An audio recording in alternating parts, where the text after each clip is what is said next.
roll the roll and go. Where am I to go? Meet Johnny, where am I to go? For I'm a young and a sailor lad, and where am I to go?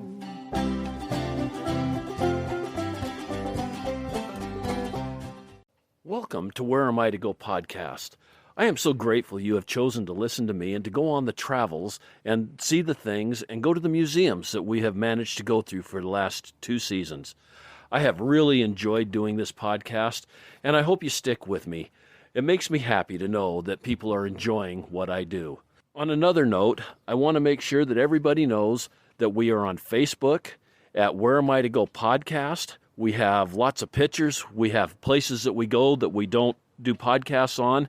And we have lots of things to see and think about when you decide you're going to travel or if you're just interested in learning about different places that we go. Also, we have an email account at whereamitigopodcast@gmail.com. And if anybody has any comments, ideas, thoughts, you are more than welcome to email me there, and I will do my best to answer. And we'll see where everything goes this season. I've got some neat things lined up, and I hope everybody is ready to go for a museum tour ride. Today we're at one of my absolute favorite museums. I was here a couple years ago, and the story is Linda and I were driving down the interstate coming through Tucson, and as we were coming through, Linda saw that they had a miniature museum. And my comment was, I don't really want to go look at a bunch of little dollhouses today. And Linda says, but I want to. So I said, okay, I'll go bear through this. As we walked out of this museum, I said, that was the most fantastic museum. I could not believe all the small things that are in here. And she says, yeah, it was like a doll museum. And I couldn't believe that she didn't have the same total infatuation that I did. But today we're here with Lisa. She's going to take us through this museum. And hopefully, if you ever get a chance to be in Tucson, you make it to this museum because it's just such a fantastic place. Anything you can imagine is small, really small, and not even imaginable. So anyway, welcome, Lisa, to Where Am I to Go podcast. Well, thank you for having me on the podcast today and for visiting our museum again. We're excited to share it with you and show the public around. That sounds awesome. So tell us a little bit about this museum. It's not small. It's a miniature museum, but it's a huge museum. Yeah, we have over 10,000 square feet of exhibit space. And we feature dollhouses from dating back to the 1700s through contemporary times. We have one that was created in 2021, in fact. Oh, really? Yeah, and it's right here in our lobby, so I'll have a chance to show you. It's new to you. I don't think I would have seen that one. Yeah, you wouldn't have seen that one. As you walk into the lobby, you've got your front desk. Your admission is what? Right now it's $11.50 for adults, okay. And it is. We do have a senior rate, $10.50 for seniors, and we have a youth rate of $8.50 and $8, and then $8 for youth, 4 to 17, 3 and younger are free. We also offer some discount admissions for those who might find it hard to meet that admission price, okay. So they can just check at the desk when they arrive. Okay, and then when you look over to the left, you see this is your 2021 dollhouse? No, the 2021 is actually over here. This one is from the late 1980s.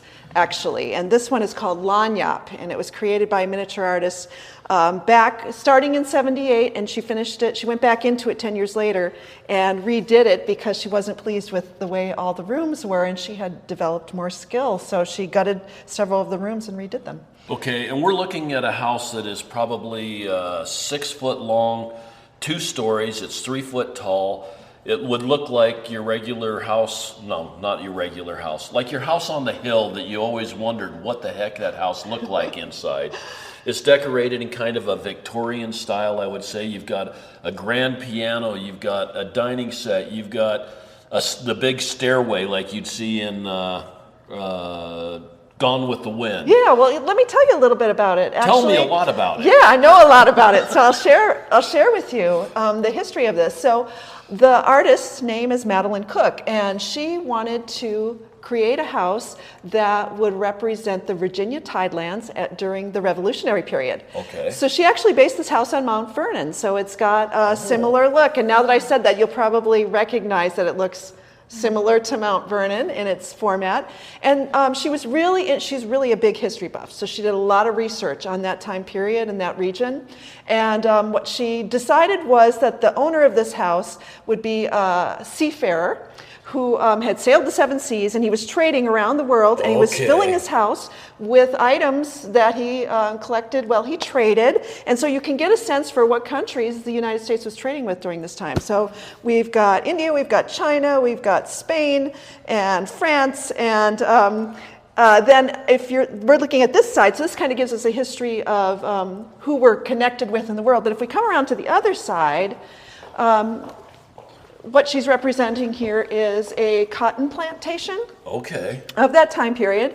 And so she has a spinning and weaving room up there as a nod to that history. Okay, this is in the roof, the spinning and weaving, and they left the shingles out so that you could see that room. Yeah. And they've got a loom in there, they've got a spinning wheel, they've got everything that you would expect to see, and it's all done. The loom is probably 4 inches tall and 5 inches wide. I mean, miniature. Yes, definitely.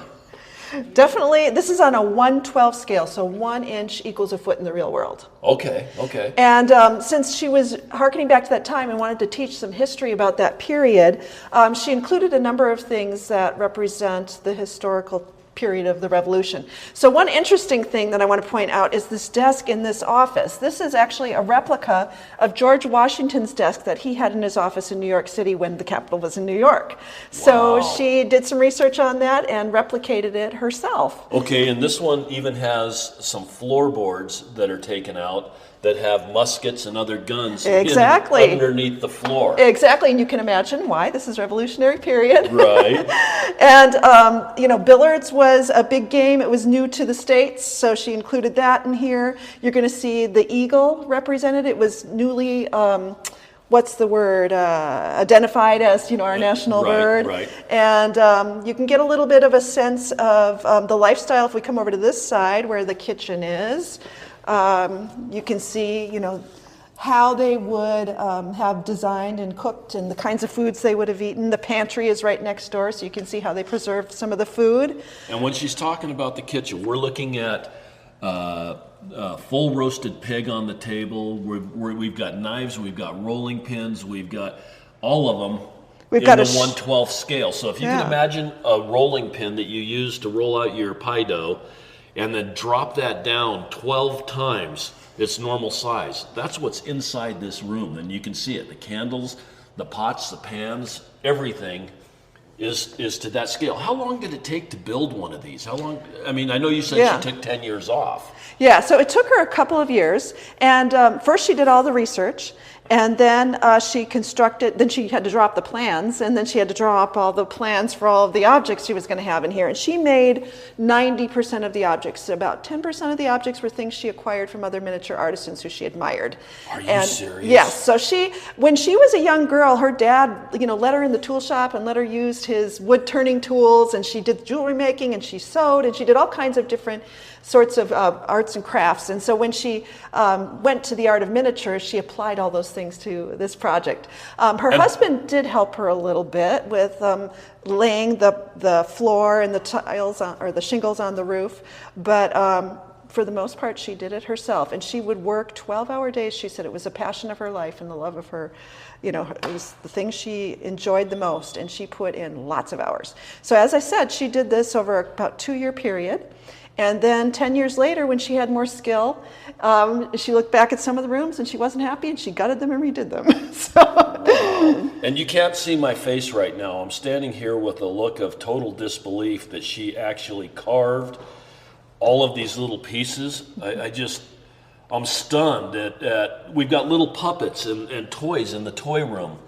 All the items on the desk, the papers, the calendar. You can actually read the calendar dates on a calendar that is a 1/2 inch by 1/2 inch. Mm-hmm. It's just, and all the little animals on the shelves. I mean, we're talking animals that are not much bigger than a grain of rice, but you can tell what they are. There's a pig, there's a goat, there's cows, there's a horse. And she made all of that herself. Yes, and the other thing, one thing that she was really proud of were the rugs that she put in this house. She actually used a special Russian punch technique and used a hypodermic needle to punch the pattern. She designed the rugs, created the patterns. We're real fortunate when she donated this piece and a dozen of her pieces to the museum. She also gave us some of her leftover materials and her notebooks that have the patterns in them for the chairs and for the rugs and various things. So yeah, and we're looking at a rug that is one of those Persian rugs that does not have an easy pattern to it. Exactly. And very complex. And she built another dozen of these things? All different kinds of things. We have a few things out in the gallery right now. Some of them are in storage, but yeah, she did quite a few pieces. We only have a dozen of her pieces. And she's what, 150 years old? She actually just passed away a little over a year ago, and she was around the age of 90. Wow. You'd thought that she would have needed 2 or 3 lifetimes to do what she did just with this one. Oh. I can't even imagine another dozen that you guys have plus more. There's a picture of her, by the way. Wow. Okay, well, let's move on into one of your galleries here. This is the newest piece we've acquired. Okay. So this is a really fascinating piece as well. This is the Ball Paler House. It's a historic home that was built in the 1950s here in Tucson, designed by a local architect, Arthur T. Brown. Here's a picture of him up on the wall. And Arthur T. Brown was a mid-century modern architect, and one thing he was known for was his progressive way of thinking. So this house, back in the 1950s, has a lot of elements of passive solar designed into it. Oh, really? Yeah, and this house was pretty well known. It's very unassuming, especially from the front. If you come around to this side. Well, it definitely has. When you look at it, you definitely see the 50s building style with it. Oh, yeah. It's got his Mercedes parked in the back.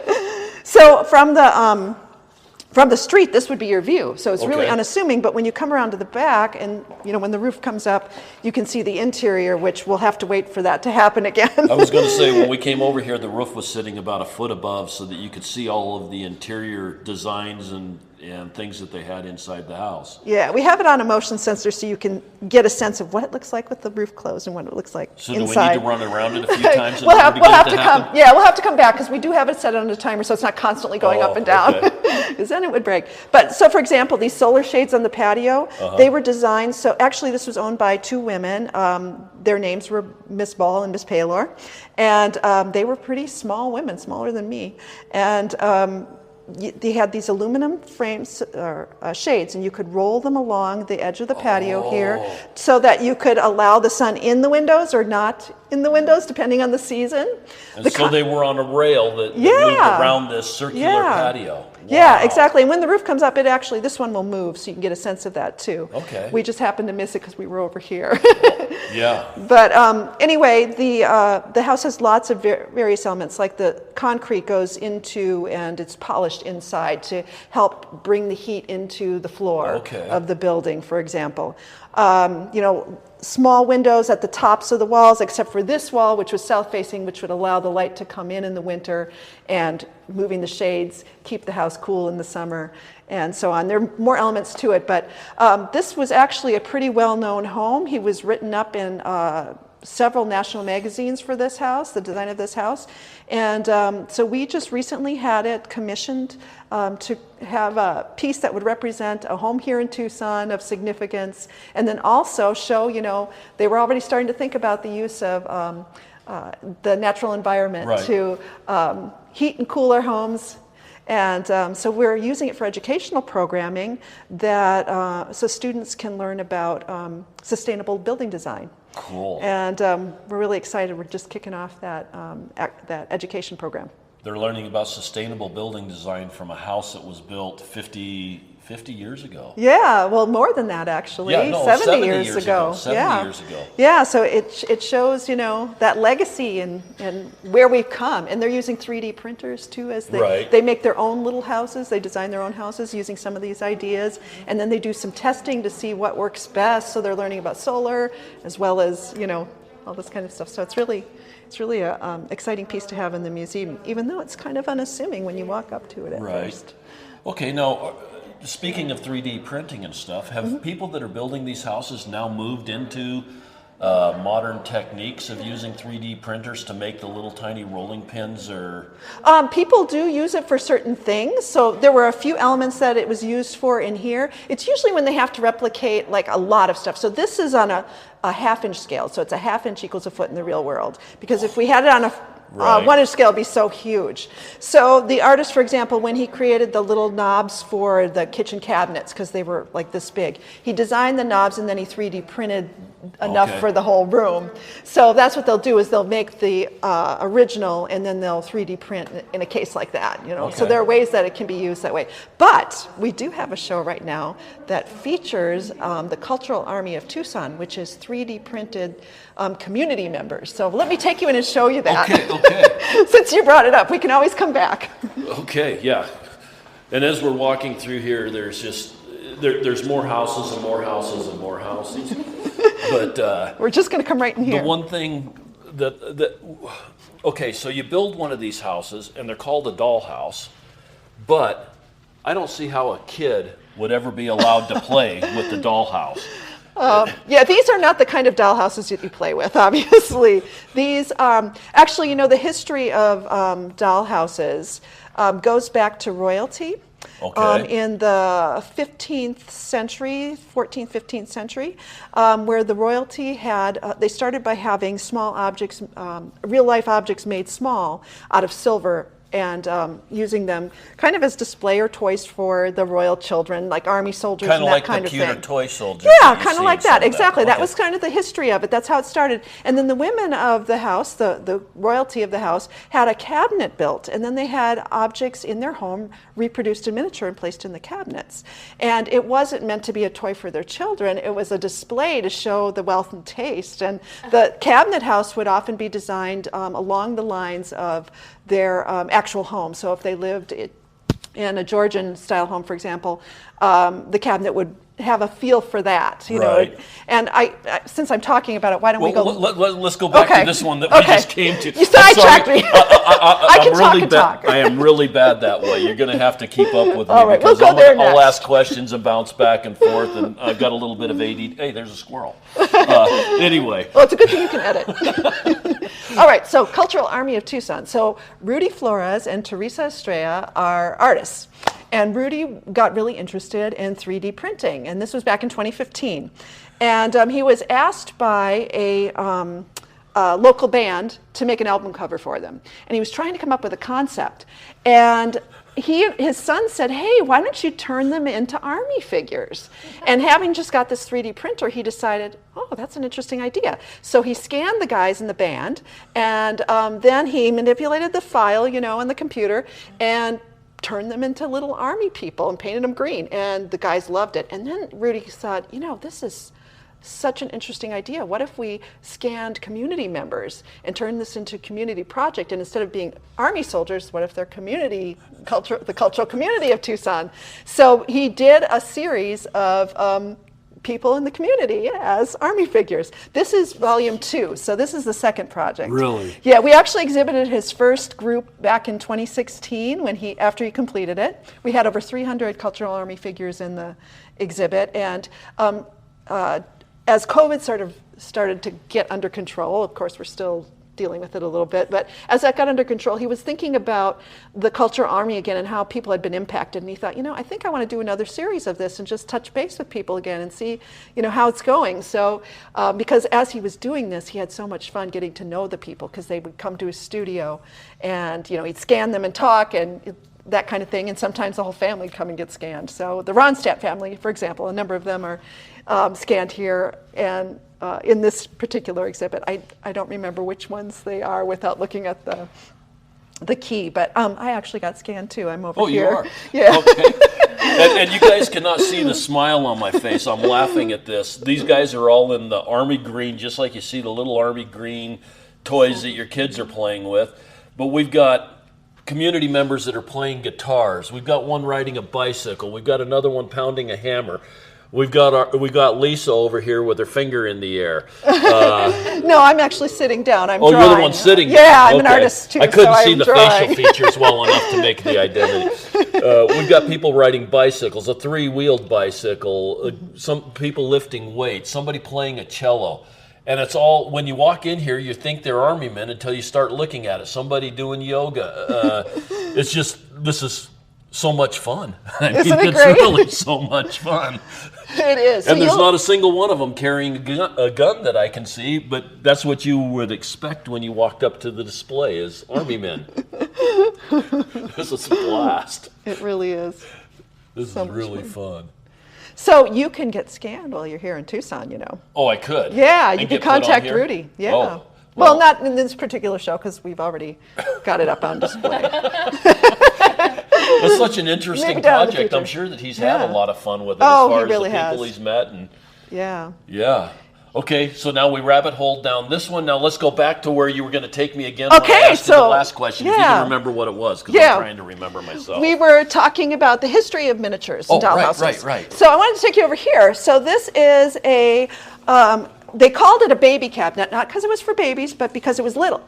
So this is a Georgian baby cabinet, and it's from 1775, England. This one was made in 1775? Yes, made in 1775 in England. And the facade was actually lost when our founder acquired this. She acquired it through an auction. It had a plywood front. So she removed that, and then she had another miniature artist and her do some research. And they created a facade for the cabinet that they thought would give you a sense of what it probably looked like. So we have that up over there just to give you a sense of what the dollhouse probably looked like. So it just had a piece of plywood stuck over On the front the front, instead of yeah. actually having the ornate door and windows and all of that? Yeah, at the time. Wow. And actually, it was painted bubblegum pink. So over time, you know, as this was passed down, somebody painted it. So they stripped all the paint to bring it back to its original wood. And we're looking at a splendor. cabinet that would look like it's got legs that lifted off the floor about 18 inches, and then it's a cabinet that's 4 foot wide and probably a little over 4 foot tall, with the legs being an extra foot. And you've got quite a bit larger figurines in there. I'd say that the figurines are all 6 inches tall, so I guess 1 inch to a foot again, maybe. So in this period, when they first started making these cabinets, they weren't worried about trying to make it look realistic like the real world. Okay. So the scale was all over the place. Sometimes you would have a giant pot and a tiny little figure. You'll see that in some of our other historic pieces here. The dolls and the furnishings that are in this house are probably not original to 1775. Our founder believes they're probably more like 1800 or early 1800s, maybe 1830. We can't know for sure because they're not dated. Right. But they seem to be about that period. One really unique thing we have in this cabinet that's very cool is on the bookshelf down there, the books that you see in that cabinet and up here on the second shelf, that is a complete set of Shakespeare's plays. Are it's you printed. serious? Yes, it's printed. They're printed that They're small? printed. Okay, now I'm looking at a book that's probably 2 inches tall, and they can't be more than an inch wide. And about a quarter inch thick. Can you read it, or magnifying glass only? Yeah. Or microscope. Yeah, the paper's really thin and fine, and it's not something we normally like to handle. Oh, yeah, because it's just so fragile. But yeah, you can open it up and you can actually read it. And so. Now, coming through this museum before, I saw the books. I did not, or saw several different books in different houses. I had no idea that they were written on. I've talked several times. In one of your displays, you've got a Golf Digest sitting on a table. I was able to read from standing outside the case the date. I was able to see the golfer with his hand up in the air holding onto the golf club, and I was going, how do you make that clear fit that small? I mean, it's amazing. It's just every time I turned around, I was amazed. I walked out of here with my mouth on the floor or my jaw on the floor. It's amazing what people will do when they set their mind to something. Oh man! You know, and it takes practice, and it's not like they just, they're not novices. They've had a lot of experience with this. Okay, we come to another house that again is a nice looking house. It looks like an early 1900s, late 1800s farmhouse. Yeah. And it's the two-story, like what you see driving out across Kansas or something.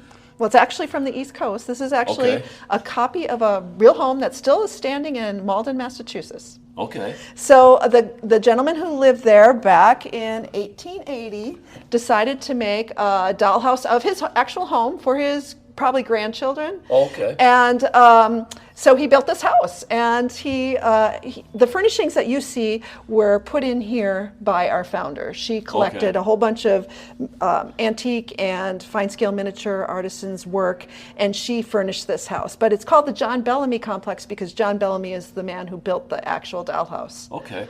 And then when we had it installed in the museum, we had a miniature artisan who is recognized by the miniature community, the International Guild of Miniature Artisans, as very talented. She has artisan status, I believe, or fellow status, meaning she's really good at what she does. Right. And she did all the landscaping and all of the plants. landscaping's beautiful. Yeah, she did a really wonderful job. And the wisteria vine that goes up the side, and she was. We've had her here. She has moved back to the south, but she was living up in Phoenix for a while, and she came down and talked about her piece. And she talked about how she orders her papers for her petals from Japan, so she can get a really fine, thin, strong rice paper, and then she paints both sides of the paper, and she has to be she does layers of colors so that she can get a natural effect on the papers to get the plants to look a certain way. And the one thing she told us is that this is not a uniform season. Like, you'll see plants that are in bloom together that wouldn't necessarily be in bloom in real life, but she did that for effect. But they think about all those things, is the point of that. Normally they would think about what would be living and what would be, rotting away or whatever. Wow. Or out of season. So that's just mind-boggling. Yeah. The thoughts and the process of what goes into this. Now, when we were here last time, I think that things have changed a little bit, because it seems like there was a carnival display. Yes, there probably here. was. We had a show called Jean Leroy's Circus Parade. Right. We had that on display. But currently we have an exhibit called Sentinels of the Sea. So you changed this particular room out, or all of it? We change out, we usually have an exhibit in here in the spring, in January through the spring, and sometimes in the fall as well. So we change exhibits. We have 3 little larger exhibits throughout the year, one in the spring, one in the summer, one in the fall. And then we do smaller exhibits like the community corner one that I just showed you with Rudy Flores. So this is our current exhibit. It's miniature ship figureheads by Lloyd McCaffrey. And he also builds ships, but he lives in Colorado. He's going to be moving to Tucson. I'm excited. He lives in Colorado, and they were just too fragile to ship. So he decided he couldn't include any ships in the show, but we're doing his ship figureheads, which are amazing. So as you can see, they are really small. Yes, they are. And these are like the ladies or mermaids or whatever that you see on the front of like pirate ships or any ship. These are actually from merchant ships. Are they really? Yeah, most of these. They're still using them today on the front of ships? Not really anymore. No. No, these are merchant ships from the 18th century. Mid 1800s into. I think we have 1 or 2 from the 18th century. I meant 1800s. They're from the 19th century. Like 1830 through 1910-ish. So he has a passion for ships and loves the figureheads as well, and does lots of research on that, and he's been carving ships and carving these figureheads for years. He did a series of naval figureheads as well as commercial clipper ship figureheads, and these are all the commercial clipper ship figureheads. And we've got mermaids, we've got angels, we've got I guess it's a cupid. It's an angel shooting an arrow. We've got a guy with his hat saluting somebody. That's the champion of the sea. So these are all sort of, what is the term? Allegorical, I guess you could say, like Northern Light, Morning Light, Star of the Empire. But that doesn't really describe what they look like. No. Okay, I've got a stupid question to ask you, because I'm going down another rabbit hole. How many of these artists are cross-eyed? That's a really good question. I'm not sure, but I know that they have amazing power tools to be able to see these things. Oh, man. But you know, it's interesting. One thing that was really interesting is last year at this time we had an exhibit of sculptures in the eyes of sewing needles and on the heads of pins. Yes, by an artist from Colombia, and she has been doing this since the late 80s, early 90s. They were amazing, absolutely amazing. And you had to have a microscope? You had to see them with a magnifier because they were so tiny. They were difficult to see. There was one that was big and it was about this size. But some of them were, really in the eyes tiny, of a needle. Literally in the eye of a needle. We actually acquired, and some of them were on the side of a needle, some of them on the top of a pinhead. Some were a little bit bigger, like on the top of like a nail. Bigger, like on the top of a nail. I mean, this is the kind of stuff we're dealing with here, right. People. This is just unbelievable. When they say miniature museum, it is small. And she just sculpts them mainly with needles and with her fingers. Really? Yes, and paints them. And she did most of it just using like magnifying glasses and nothing more. Oh my God. I think if I go into surgery, crazy. I want the doctor to hire her. Yeah, really. Incredible lady. So, wow. So yeah, we're fortunate to acquire one. We don't have it on the floor right now, so I can't show it to you today. But yeah, it's amazing. What some of people these do. other ship front pieces, I can't remember. Figureheads. You've got a dog, you've got an eagle's head, seabirds, a flying fish. I love the flying fish. Now, how cool is that? and then there's another 5 cases. Yeah, so here's Davy Crockett. Oh, really? Yep, this is a pretty well-known figurehead. Several Native Americans who were known, Red Jacket was a famous Native American. And these ones here are more warrior style.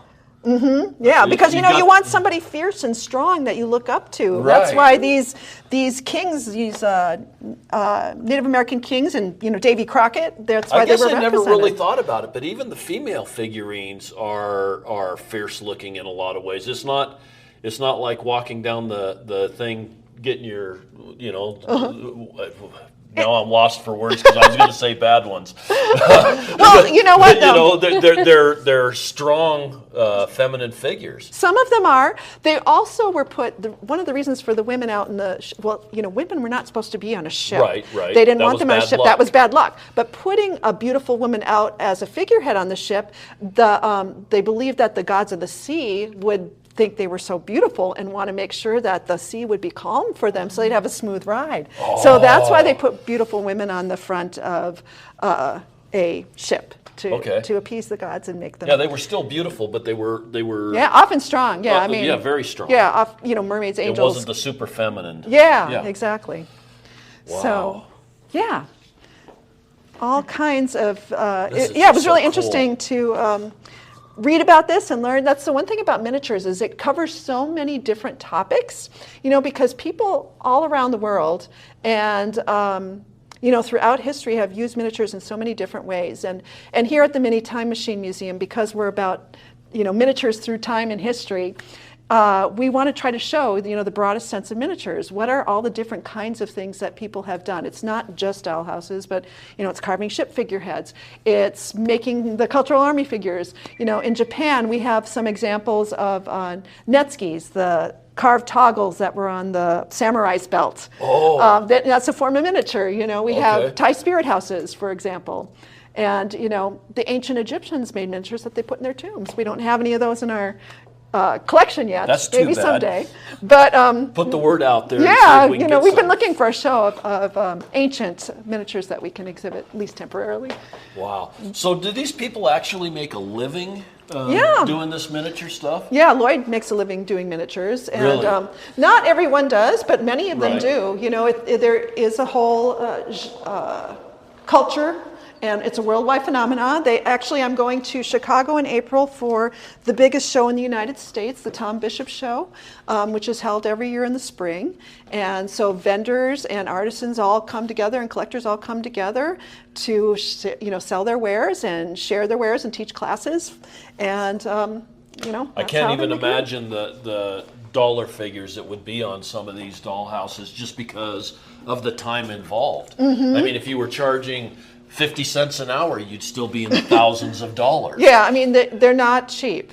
You know, a little table can cost as much as a full-size table. I would imagine. You know, It's that's got to just- take it, well, Yeah, maybe it takes even a long takes time. longer. Yeah. I know with my work, if I got to put a floor down in a bathroom, it can take just as long as putting it down in a living room. Exactly. You know, but Yeah, it's got different challenges. So I just wanted to stop here for a second because I had mentioned how the scale can be all over the place, and this is a Right. good example. This is a German grocery store. Now, this was actually meant as a toy for children. Okay. So this is an old dollhouse. Let me check the date on here. Yeah, mid 1800s. We don't have an exact date, but in Germany in particular. Play was meant as a way of teaching kids. Okay. I mean, play really is. I was going to teaching. say, that's It's basically, it's still the same thing, but it was really valued, and dollhouses were actually really popular. Shops and kitchens were the most popular subjects. And so this is an example of a shop that you might, if you were a wealthy person, you might be able to afford to buy for your child. And you acquire all kinds of things. And so this just gives you examples of the kids can play and learn, and you know, Right. at the same time. And you've got hanging salamis that are 2 inches long, but you've got a coffee mug up here that's 2 inches tall. Exactly. And a ringer for wringing your clothes. Is that what that is? Or It's a paper. maybe maybe that's the paper wrapping for, paper yeah, for that's, butcher. Okay. Yeah, exactly. And that thing's really big compared to the lady. If they were wrapping steaks that big, it'd be a big package. Yeah, the steak could be almost as big as her. Right. And so they are kind of all over the place, but Yeah. but it's really cool. Yeah, I want to point out something that's really a pretty neat piece in this one too. See the paper, the pamphlet there in the Right. front? Yeah. And if you look carefully, you can see that it's girls playing with the dollhouse, a dollhouse kitchen. Right. That's actually a cookbook, and when you open it says in German that this is the little cookbook for a girl's dollhouse. So there are recipes in there so the girls can actually learn how to make food Really? and do that in their dollhouse. And let me take you around the corner and show you And our in the kitchen. 1800s, they weren't going to the grocery store and buying Betty Crocker's Easy box bake oven and cookie. box, yeah. We'll have to come back to this, but let me show you this kitchen. Okay. my eyes were wandering really hard. I'm going, we're not passing this up, are we? So this, you can see our estimate is that this is from 1909. Okay. The Maurice Scott's Chalk Company was the biggest company in Germany for over 60 years, making dollhouses and dollhouse kitchens, etc. So this is an example from that time period. But I was just saying, you know, this was meant as a toy where the girls could get some practical experience. So if you look on the wall back there, you see A coffee grinder. coffee grinder. Well, actually, there's a coffee grinder on the table. Okay. But that's a mill for grinding oats. Oh, So okay. the girls could actually put oats in there and grind it and create, you know, a flour. Really? Yes, and then they could heat this oven. It's made of metal, and you would heat it with little pieces of candlestick. Our founder actually found used candlesticks in the oven when she Really? opened it up. Yes. And so it was like the sterno Yeah. deals, except they used candles. Yeah. Wow. So they could make their dough, use their rolling pin, etc. Make their dough, put their bread in the oven, and bake it. And then when they were done, they could come over to the sink and wash their dishes in the sink. And they're actually, when you There's- open the faucet, you could actually fill your sink with water. They put a little, you know, A box little- on the back so you could fill it with water, so you could have the effect of So this filling is a it. functioning kitchen. You got your washboard. it's you do all the miniature. laundry. Yeah, I was going to say, so Mom made them wash their clothes with the washboard too, right? Yeah, or at least wash the dish towels, right? Wow. And these kitchens always came with lots of brooms. You can see there's several over Right. here, and dustpans, etc., so that they could learn to keep their kitchen nice and spick and span.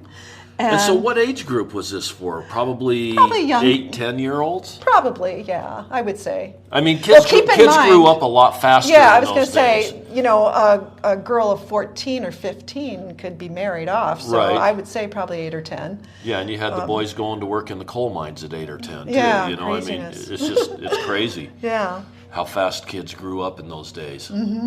So this is our oldest piece in the collection. This is from 1742. It's a Nuremberg kitchen. So it's the same kind of idea, but just an older version. 1742. Yeah. And what did they use for the floor?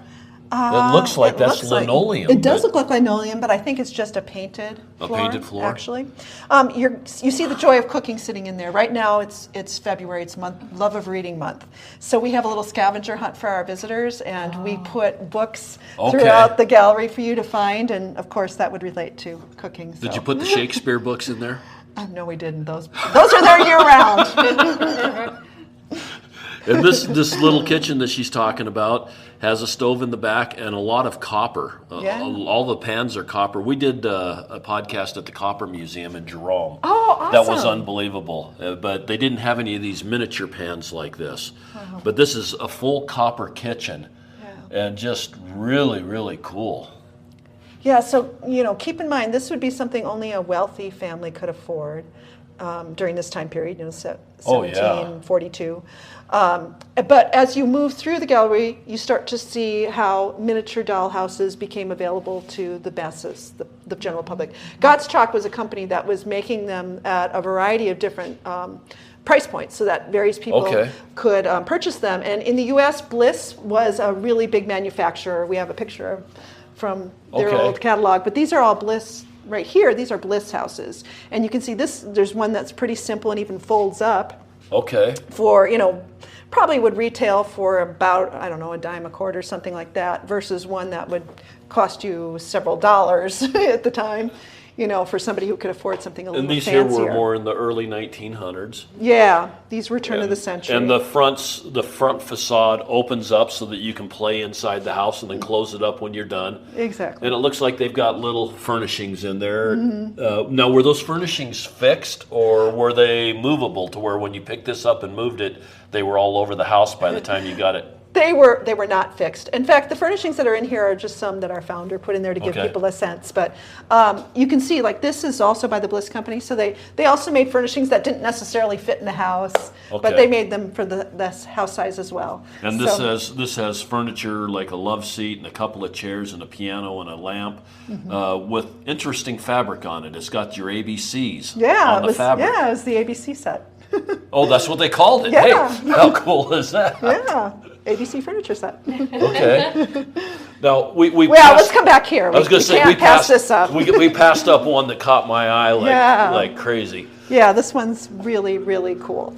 So this is an automated house by a guy named Emil Wick, created, as you can see, in 1885, around 1885. And what he was a precision clock maker. No, excuse me. Made optical instruments. Optical instruments. Yeah, optical kinds of instruments. Okay. And he was also a amateur, clockmaker kind of guy. So he got the idea to make these animated automata houses for his godchildren. And he made 5 of them. And, really? Yeah, 5 of them. And so this is one example. And we used to be able to stop this, but the public discovered the buttons, and then we had to turn the buttons off because they were breaking them. Okay. Well, let me describe this thing. This is a 3-story house. It's on a rotisserie, and you've got a bottom cabinet that has 3 drawers in it. It's small. It's 2 foot by 18 inches by 18 inches. But you've got a house on top that has 3 different levels. You've got, it looks like soldiers on the middle level. You've got some dancers up on the top level, and you have some diners on the bottom level, right? And some workers I'm looking at the backside, so. Yeah. Okay, some tool workers on the bottom. Yeah, so you've got a maid here pumping some water. We actually have a chimney sweep that comes out of the chimney, some birds kissing, a soldier who's begging at the door. And when this thing comes around the backside, it looks like the biggest mess of wires and pulleys and weights and everything else. Exactly. Because they've got the back of this off. And I'm sure that when you get everything wound up and everything else, you've got dancers dancing on top. You've got diners eating. And workers sawing. And workers sawing and everything pumping else. Water. This thing is just amazing. Yeah, it's really amazing. My mind's kind of blown again. It's going to happen throughout this whole museum. When you get a chance. But it's a bunch of what do they call it? It's an automata piece. So okay. Yeah. Yeah. So if you get a chance later, Loren, take a look at the video. It's a 3-minute video. It will show the piece in motion. We might even get a little. Okay. There, yeah. You can see a little bit. Okay, here. I'm going to come back and look at Yeah, this. it's just too fragile for us to be able to run it. Oh, I'm sure. We do it on a very rare occasion. We'll when you're videotaping but the for video, your yeah, stream. exactly. But that's why we put the video here. It'll give you the history of Emma Wick, a little bit of history of automata, and I'll let you see and learn a little bit more about this piece. But yeah, basically it had a music cylinder in the bottom and a key wound weight. You turn the key and it pulled lifted the weight and the weight releases and it sets everything into motion and the music would play. We don't have the music cylinder functioning, but pretty amazing. The hard part to this, I would think, would be getting it tuned. Like all the wires bent to where the guy sawing doesn't have his saw extending too far, and it's still, yeah. And it was so carefully designed that he had the dancers dancing in time to the music. So he really did a great job in this. And like I said, he did 5. The interesting thing is his grandnephew contacted me. Oh, really? And he was trying to he discovered we had this piece, and he was trying to do a little book on his great-great-grand-uncle. And so he was doing some research, and so he wrote a little publication, which he sent to me. It's in German. It's a little pamphlet, but really interesting guy. And they know the whereabouts of 4 of the pieces, but one they aren't sure where it ended up. Wow. That just is absolutely amazing. This is another automata piece. We don't have a picture of it running in motion, but this is an American piece. We don't really know the date. It was acquired by a gentleman in California who collected automata, and his daughter donated it to the museum. When we first got it, it was working, but it has some quirks with some of there's a leather strap that moves the characters around. Okay. And the leather strap had a break in it, and it's very fragile. So, and it can run, it's just too fragile. And this one has a water wheel and a guy chopping some wood, some other guys working on a grinding wheel, a couple of ladies spinning and churning butter. And it's kind of a farmhouse scene. Yeah, and the chickens peck in the yard. Oh, really? Yeah, it's fun. It's fun. But yeah, very fragile. So this one, and it had a working clock at one point. So this one, you stick the shaft into the wheel, I believe it was, and turn it. Yeah. Wow. Yeah. Those old clock makers were amazing people. I mean, they were. From making little watches all the way up to making clocks that were 20 feet round. It's. So I could keep you here for probably 4 or 5 hours. We're gonna try and keep it to about an hour and a half. Let's kind of work through. Yeah, there are a couple things I'm like, I want to show you this, but then I'm like, no, I better move on. Just be aware that we're looking at lots of other pieces as we're walking through, and we're kind of hitting the highlights. Yeah. But we are now to the one piece or the series of pieces that had my mind beyond blown when I was here the first time. We're looking at pencils. Now take the lead of a pencil and carve it into a horse rearing up on its back legs, or a girl doing some sort of a dance on top of this pencil lead. But those two are amazing. But the one that totally blew my mind, and I cannot even begin to comprehend how this could have been done. We have a birdhouse that's probably only 1/4 of an inch tall, with a bird cage with the rails coming down, and somehow or another there's a bird that you can visibly see sitting on the inside. And it's, how in the world do you carve the bird in the middle? This is with the artist. A magnifying, or with a microscope. So this is Salavat Fadai. He's from Russia, and grew up at the foot of the Laurel Mountains, I think. Is that right? It's been a while since I thought about that. But he started out, his parents were artists. He went to art school for a couple years but dropped out. And he ended up having a career as a businessman and was really successful, but he was really not really happy. And he bumped into an old friend, and his friend said, so, hey, do you make art anymore? And he said no, and he said it was kind of like a pivotal moment for him. All of a sudden he realized that's what was missing from his life, is his creative side. And for some reason, so here you get to see how the bird in the cage is they just got through carving an Eiffel Tower. Okay. So anyway, he decided that he needed to be creative. And for some reason, he gravitated to carving lead of pencils. I don't know why. I don't think he really knows why, but he started doing it. And That's incredible. his family supported him. He left his business, his business world, and started making miniature carvings on the tips of pencils. He also did some paintings on small seeds like apple seeds and pumpkin seeds. And Instagram really brought him to the attention of the general public, and he's done things for Starbucks now and so on. But I was aware of his work, and we had an exhibit of 3 artists, a temporary exhibit of 3 artists who do this kind of work, and he was one of them, and we acquired these 3 pieces from him from that show. Yeah, he's the greatest guy, too. He's just so warm and friendly. He was actually in the U.S. at the time, but he's back in Russia now. Really? Yeah. And we have one more pencil carving by an American artist. With the train? Yeah, with the train over here. I remember that one too. Yeah. And this is your carpenter's pencil, so it's a little bit bigger. But you take a carpenter's pencil and you take the last 3 inches of it and carve a train on a set of tracks. And how many cars are there? It's a steam train, isn't it?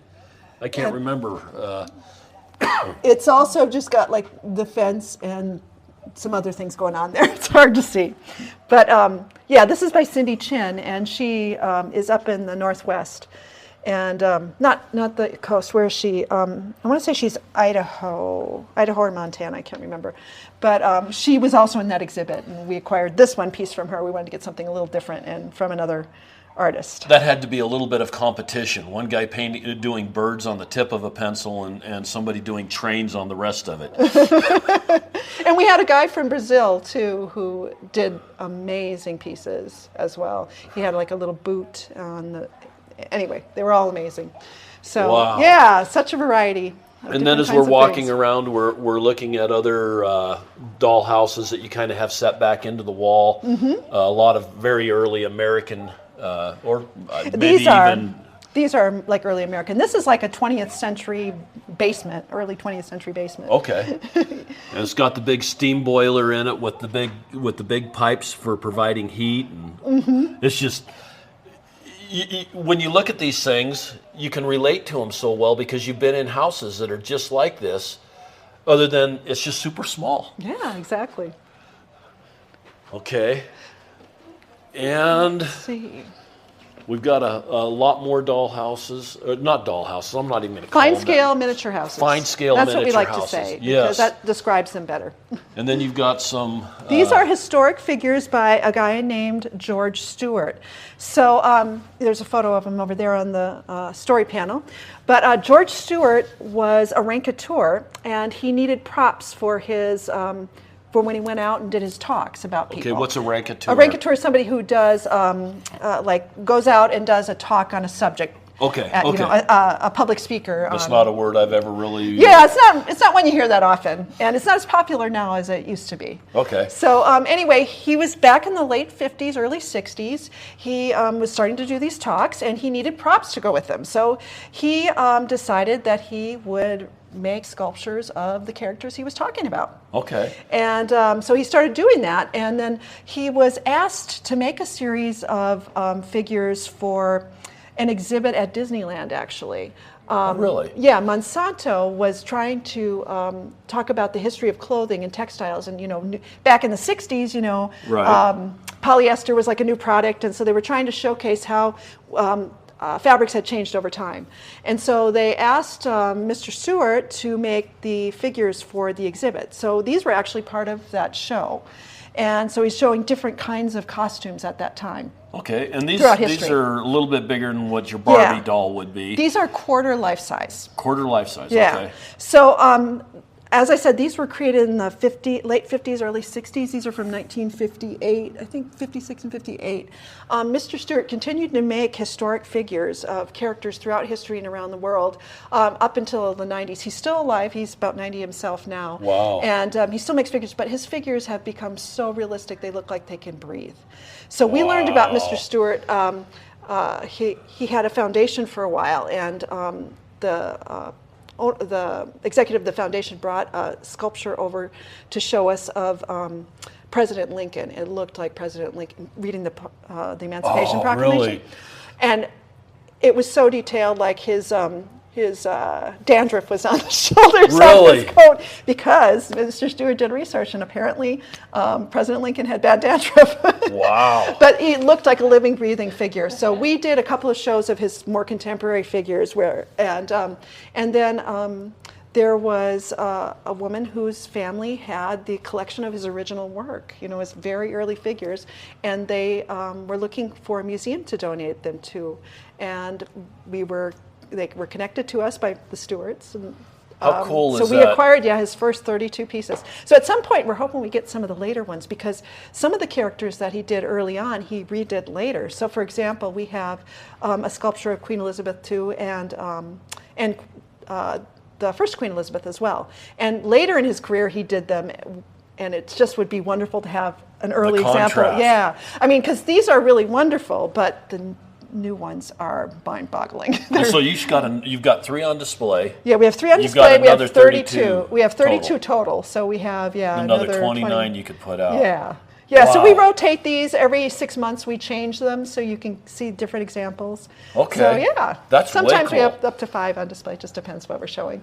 It's one of those things that museums have so much inventory, I guess you could call it, and you get to see certain things, and coming back to the museum, you get to see new things just because that inventory is supposed to be constantly rotating out. Yeah. But it's also so cool when you get a family that has that collection that's willing to donate it or loan it or whatever to the museum, so that everybody can enjoy what they themselves could enjoy just down in their basement. Yeah, exactly. And we, for us, being a small museum and being a pretty young museum, we only opened in 2009, we don't have a lot of money to purchase objects. So we rely heavily on those kinds of donations, and we've been fortunate to receive some really great gifts. Oh. So yeah, we can only buy a few things occasionally. Okay. Is there something else in this gallery that sticks out in your... Let me think. Why don't we? Let's move on. Okay. Now we're skipping, just so that everybody knows, probably 50 houses. Yeah, we have over 500 dollhouses and room boxes in the collection, and then we have individual objects on top of that, and then there's all the individual objects in each of those individual rooms. And you could easily spend. Oh wow, this is a really contemporary. One here. It looks like what? 2000 This was actually made in the 1980s, and it's Art Deco style. It's an Art Deco style. And this is by Madeline Cook, the artist who made the giant house in the lobby that we saw. This is one of hers. And she was inspired when she saw a couch with mirrored ends, and she decided she would do an Art Deco black and white room and give you a sense of that. So this is her Art Deco room. And it's called Reflections because she uses lots of mirrors and lots stuff. of mirrors and lights, yeah. That is beautiful. And it's not anything like what you'd think of with 80s design, rust-colored carpet. Right, because she was looking back to a different period. I want to show you this one. Yellow cabinet tops. This is a more recent acquisition. We just acquired this in... this one's really neat. Yeah, this was acquired in 2020 over the pandemic, and it's a weaver's room. And this is by the same artist. Her name is Annie Haersfeld, and she was making miniatures back in the 80s and 90s as well. These are from 90 and 91. But she's self-taught. She just, started by figuring things out and putting things together. And then she started crafting things. So she had acquired this loom from a miniature show, and decided she needed to make a weaving room for it because she fell in love with the loom. In the process, it's a working loom. So in the process, she learned she learned how to make miniature. She wove miniature pieces on the loom. And I've tried to help somebody string a loom up, And it was an all-day project with a big one. I can't even imagine trying to get everything lined up and ready to go on something that small. Yeah. And there's a lot of strings on there. There's probably 60 or 70 strings coming across that 2 inches. Yeah, exactly. Wow. Yeah, And you've got all the little spindles and all the little yarns and skeins of yarn. and some of her weavings on the wall Oh, here. yeah. Oh, there you go. Yeah, This is so cool. isn't it cool? I know, I really love this one. And you just acquired this one. We you just said. acquired this one in 2020, yeah. Wow. Yeah, she is in her early 90s now, and so she was looking for a home for some of her pieces, and we acquired I'm glad she a found couple it. of them. Yeah, me too. And next to that is a potter's studio by Oh, Craig yeah. Roberts, and this has got a working potter's wheel. And so he turned all those pots that you see in there. He was a full-size potter, and he was in a car accident, and he could no longer make big pots. And his daughter said, well, have you thought about making miniature pots? You could do little things with your hands. You don't have to have the strength to do these big things.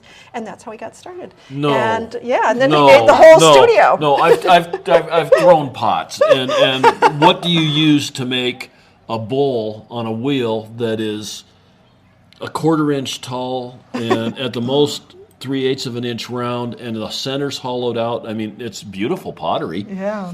Beautiful pottery. I have no idea how you couldn't get your finger in there to work anything. I'm sure he uses special tools. Oh, I'll bet he does. I haven't seen him. He was here one day, but he wasn't demonstrating. He was selling things at one of our, we had a sale here once. Oh. But what I love about his studio, too, is he really paid attention to all the details. So, like, where he would stand the most, over here, Right. where Oh, he's yeah. kneading notice how the floorboard is really worn there. Yep, it's a painted floor, Yeah. and there's wear marks. Yeah, so, and he threw, like the stuff he would throw in the bin, he threw it in the bin. Right, there. there's clay shards kind of all over, just like there would be. There's finished pieces and unfinished pieces, and His banana. pieces that he threw away because they just didn't turn out right. Wow, Yeah. unbelievable. Yeah, lots of fun. Everywhere you go, something new to see. Yes, and you could spend hours at each one of these just trying to pull the details out. Here we got a store set up with all of the packaged goods, and it's a probably early 1900s style store with the fabrics and the desks and the old cash register and scales, and Exactly. just like I said. This is a fun one, too. Oh, no, Bookstore. no. So these books are not all printed on the inside. Oh, But, good. But this is actually a replica of Essence of Island Bookstore in Washington State, and in the town where Annie Hersfeld, this is Annie Hersfeld, lived. She went there, she documented the store. They gave her all kinds of really great, I think they gave her the floor plan for the store, and she replicated it in miniature. And she said she knew she got it right when one of the little girls was looking at it with her mom and said, I've been there, I've been in that, because she had played in that children's section before. She recognized it. But seeing the layout is one thing. There's probably, I'm guessing, 500 to 600 books in here. And you can read, the covers are all exactly like the book cover is. And you can read what the name of the book is. The Garden of Shadows. James Clavell's Whirlwind. Enter Talking, Joan Rivers. I mean, the books are identical to what they would be in full size, and they're everywhere. They're on tables, they're on shelves. They've got like little golden books. No. This is beyond me. It's kind of like all the Shakespeare works. Yeah. I don't like writing that much anyway. And to think of having to do it that small for that many books is totally beyond my comprehension. Yeah. So you can see too, a lot of miniaturists like to look at something in the real world and recreate it. Others just kind of pull it out of their head, and so many different ways of expressing themselves through miniatures. These are Thai spirit houses. So if you ever visit Thailand, you'll see these out in front of people's homes, sometimes out in front of even a public building. That are miniature size or yeah, big? Okay. they're the size. These are actual spirit houses. So in the culture of Thailand, some of the traditional religions, the traditional religion is Brahmanism, a very old religion. And so there's this belief that the spirits walk among the people and live among the people. And so to make sure that they have good spirits at their home, they put out a little house for the spirits, and they will put offerings out there. They might put out some food, they might put out some drinks, whatever. Right. And that way they keep the spirits happy, and bad things won't happen. That's, and so we have examples they're of really that. ornate too. Yeah, yeah. It shows you that again, miniatures aren't just about replicating something. Sometimes they have a religious factor to them, or a cultural factor to Right. them. Wow. This is a neat little house here from Japan. Oh, wow. This artist replicates the traditional farmhouses of Japan because they're disappearing from the country. Right. This is a way of documenting the history of the country. And I would try to describe this house, but I can't. Yeah, it's a traditional farmhouse, very, very tall thatched roof because it's multi-leveled inside, and I don't know enough about the traditional farmhouses of Japan It's an to interesting say looking too much. house. Yeah, it really is, and so it's great documentation. And then again, you have another. This is another Madeline Cook. Is this a Chinese house? Or? So it's called Yu Yuan, and she went to China, and she went to Old Shanghai, and was really inspired by the ancient city in there. I'm trying to think of there was a particular place, the Garden of Ease in Old Shanghai, and so this is her her take on that. It's not meant to be a replica, but it does have some things from there, like the wall that surrounded it and the dragons that were on that wall. And it's got really neat landscaping also. Yeah, it does. So she wanted it was a house that was above, a little pond, and so she wanted to kind of give you the sense of that space. Yeah. Okay. And now we're walking by more houses. Mm-hmm. We've got, this little chili I love this. hamburger airplane cafe. The airplane cafe, yeah. So this is actually a replica of a real building as well. Okay. This is, so in Southern California, when, what's his name, was making his first flight, the guy who was germ paranoid in the end of his life. Howard Hughes. Howard Hughes, yeah. When Yes, Howard Hughes made his flight, and airplanes were new, and that was a big deal. Roadside stands around Route 66 started popping up with special personality. So this was actually one that was along Route 66. And Pat and Noel Thomas decided they are miniature artisans who make a living making miniatures. And they teach classes. So they created this miniature, and then they taught a class at the International Guild of Miniature Artisans annual school. They have a school every June in Castine, Maine. Okay. And so they taught this as a class, and this is their prototype for that. And so it's a replica of that cafe along Route 66. And one thing that's really cool about this is it kind of gives you a history of Southern California too at that time, because you've got chili and hamburgers and chop suey on the menu, Chow mein. Yeah, so it kind of gives you kind of gives you a sense of the melting pot of California at that time. And it's just a great piece. And then the diner inside is... Well, and then preserving history this way. I mean, the thing that's so cool, next to it, you've got a butcher shop in the way that a butcher shop would have been in 1920. Yeah. And history, you can see history. You can go to museums and kind of see what this is all about. But you come here and you get such a wide variety in 10,000 square feet. Mm-hmm, exactly. That's why we're called the time machine. Time machine, exactly. Of miniatures. And you can see how all of this was done, and probably more so than what you do when you go to a museum and see a regular big display, because everything is so there. You see the back room, you see the front room, you see all of it. Yeah. Versus going to a museum where you just see the butcher shop sitting there. You don't get to see the meat locker and that type of thing with it. Yeah. This is just... I have to point out that this is in an old dental sterilizer. Oh! That's what the box Yeah. is. Yeah. So a lot of times miniature artisans like to take unique containers and then create a scene within it. So this was a unique container that It they was, found. yeah, I was looking at the container too, but I was also looking at the beef scene, hanging yeah. in there and, Okay, and yeah. the lady down on the bottom floor buying or shopping Yeah. for her dinner for that night Yep. from the butcher shop. Yeah, I love And I that. can remember when I was a kid, butcher shops kind of like that, you know, that you had your local butcher. You didn't go to Yeah. Walmart and pick it all up prepackaged. Exactly. Yeah, we don't see that as much anymore. There's one back here that I really love I want to share with you as well. And that's this little barrio kitchen, which is a little bit larger scale. You can see this is like a 1/6 scale. But a local artist, Mario Patino, created this. And he was trying to show sort of the Duchess of life. You know, he tries to show, instead of like having everything pristine and perfect like so many of our dollhouses, this one kind of gives you a sense of, yeah, well, we all aspire to live like that, but this is more how This we one here's a live. more realistic, and it's a small kitchen. The water heater with rust and everything is sitting in the corner. The sink has dishes in it. The cabinets don't have doors on them, and they're just kind of wooden cabinets with the window with some kind of dirty blinds, and a kitchen table with a coffee maker and a half-eaten pie and 2 chairs sitting on it.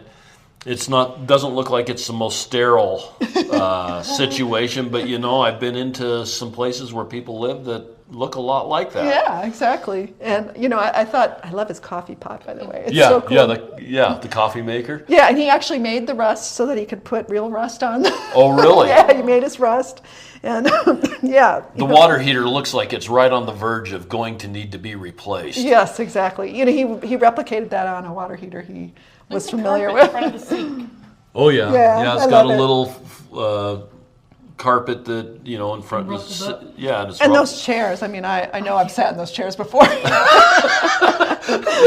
Somebody's don't want to office lay somewhere. claim to this. That's cool though. Yeah, I had somebody who came in here and was like, "Oh my God, who would live like that? Why do you have that on display?" There's a lot of people that live like that, I can tell you. Yeah, fun. So we got to go in the fantasy room, you know. Okay, yeah. Actually, there was another display I've talked about, and I asked my friend who was just here. I've told a lot of people about this museum that they got to be here. And my friend came in here on Monday, and he said that he did not see the dime scenery display. Is that Oh, one we still had- out, or did you put that one away? Oh, yeah, that was in our community corner. That was paintings on pennies. And we had it where the Cultural Army is. Right. We Well, did acquire one, but we don't have it on display yet. Oh. We're getting ready to get it on display. We're going to be changing it out in the back, but we don't have it up yet. But yeah, a local artist, Were they Brianna pennies Marie, or were they dimes? They were mostly pennies. A couple of them were, I think, like Canadian coins maybe, but mostly pennies. And she paints scenes on them. Amazing. No, she doesn't paint scenes on them. She paints all of Switzerland and the Alps and everything else on them. And I stood there looking at scenery pictures from all over the world painted on pennies. Again, my eyes crossed. When I get out of here, I'm going to have to rearrange my eyes, do some exercises to get them to where they're back to normal. But Yeah, we had that up when you were here and saw the circus show. Right. Yeah. And like you said, I knew it was in this area someplace. I Yeah. just didn't know where it was. Yeah. Okay. So that was a temporary show. But you guys are in the process of being able to acquire We some did of those. acquire one of those, and we just have to have it. We actually just, I don't think that one needed to be reframed, but we have a place where we're going to be putting some miniature paintings on display. This is another George Stewart historical figure, so Okay. occasionally we put them out. We've had it out. And this to go one's with- King Tut. And, Yeah, And that's wow. to go along with the King Tuts. Okay, the fantasy room. The fantasy room. Well, at the front of the fantasy room is this exhibit of miniature silver. Was this up when you were here last time? I don't remember if it was or not. I can't remember because it's been up. I feel like we put it up during the pandemic. It's been extended because of the pandemic. So Okay. we probably put it up when the pandemic happened, and then the person who's loaning it to us said, "Why don't you keep it a little longer since people didn't get to see it?" You do remember it. Okay, yeah. so it was here when Yeah, we were so here. this is a collection of miniature silver. A lot of this dates to the 1700s. And it really gives you a good sense of the variety of miniature silver. Like I was telling you a little bit earlier, this was where the tradition of miniatures for the upper class and then eventually getting out into the general public really started in Europe. And so they have a wide range here of everything from like miniature scenes of everyday life. And the tools. biggest of these are probably only 2.5, 3 inches long and 1.5 inches, 2 inches tall. We've got stagecoaches with horses. We've got carriages with horses. We've got a falconer. Oh yeah, falconer. We've got all kinds of different things. A cannon. You've got a guy pushing a grinding wheel. You've got cups and saucers and furniture. Yeah. All kinds of stuff. Windmills, like the Dutch windmills, sailing ships, just all types of stuff. This is a wedding cup. And now, was this stuff cast or was this stuff kind of molded and? I would believe this would be cast. Most of this would be cast. Okay. They would design it and then cast it. Wow. I don't know, how many in a series. Right. But just really interesting variety here too. We have everything from like pin cushions, which is what these are, right? To a swan with a pin cushion in the between the wings on its back. These are for, I can't remember what they're wager they're cups. thimbles, aren't they? No, they're wager cups.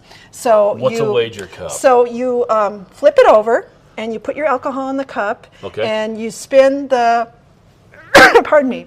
You spin the propeller on the windmill. The windmill, and it's kind of like a competition who can drink the fastest. And it's that kind of thing. So those are examples. This one has the windmill broken off. This is a wedding cup, and this is where you actually flip the skirt over. Okay. And so that each person They're can like drink. little shot glasses. Yeah, exactly. Okay. But for special occasion or for fun. So yeah, just a nice variety. It gives you an example of different things. And Don Luria is the person who loaned this to us, and it was his mother who collected these. When he was a little boy, every weekend she would go out hunting for things, and she would come home with her miniature silver, and she had this collection and some more. This is a good portion of her collection. Again, and the artwork on this, the engravings, the detail to the ships or the horse and buggies or the windmills or whatever is just phenomenal. It really is. And so that's an example of that. Okay. Let's see. What Now, else? as we walk into this room, you've got a lot of what I would probably best describe as the Christmas scenes that you see in the department stores where they have the houses and the people walking around, kind of like if you ever watched The Grinch, Whoville. You got Whoville in here. Yeah. With all the different houses and really ornate designs. And right in the middle of the floor, you've got a great big octagon that is all glass. And you can look in from on top of all the buildings and the town scene and everything else. And this is probably 10 by 10, I would assume. About 10 by 10. As far as feet. The Snow Village under glass. So you're like Santa Claus flying over the city, I guess. There you go. Looking for chimneys. Yep. Kids absolutely love to explore this. And this is all set up to where they can walk across it. Yeah, and everything exactly. else. You can look down and... And then you've got all your cases with all the different houses, diners, kind of mushroom-looking houses, all really nicely colored. Now, are most of these porcelain? These are porcelain. These are the Department 56 collections. Okay, So, I'm not familiar with that. Yeah, it's more of a commercial display in this Okay. little area. But what I really want to show you in here today is the Addams Family house that we have on display. The Addams family. Yeah, we're borrowing the Addams Family house from Ara Bentley, who is from the Dallas area. And she started making this dollhouse of the Addams Family home, which she loved. And it grew from a dollhouse kit, which she started in the center. She added her own wings and transformed it into the Addams Family house. Wow. And it's kind of dark and gloomy and has some tombstones out front and some gargoyles. And She didn't replicate one particular Addams Family house. There's a television series, and then there were the movies that came out. So she wanted to get like the essentials of all of those, but have a little leeway to have some fun playing with it. Okay, But and gotta then come we'll go to around the other back side. And oh, wow. Look at the detail in there. You got Wednesday up on the top floor with her electric chair with things on the electric chair. And you've got, boy, I can't even remember all the characters. Gomez. Gomez, and who was the boy? I don't remember the boy's name. Lurch. Lurch is down here. Morticia. Uncle Fester's in here somewhere. They've got the big polar bear. Yeah, isn't this cool? It's just everything that you would imagine that should be in Uncle Fester's up here in his room with a skeleton hanging on a wall, another skeleton in a hope chest.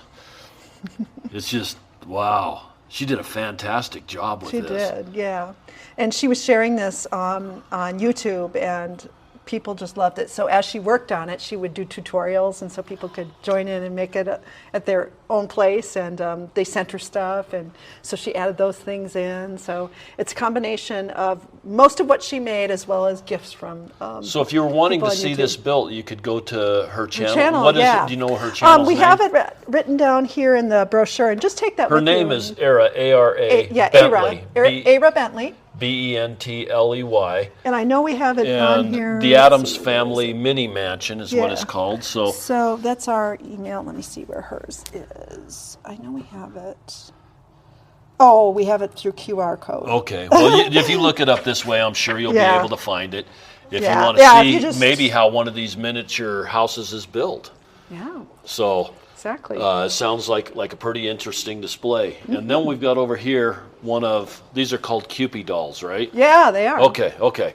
I didn't want to get that name wrong. Yeah, now as a general rule, we don't collect dolls here at the museum. Okay. We try to stick to miniatures, but dolls are miniatures to a certain extent. So we have a few exceptions, like the George Stewart historic figures are a type of doll. Right. Though he would not call them dolls. He's not like that term. They're for historical them. figures. They're historical figures.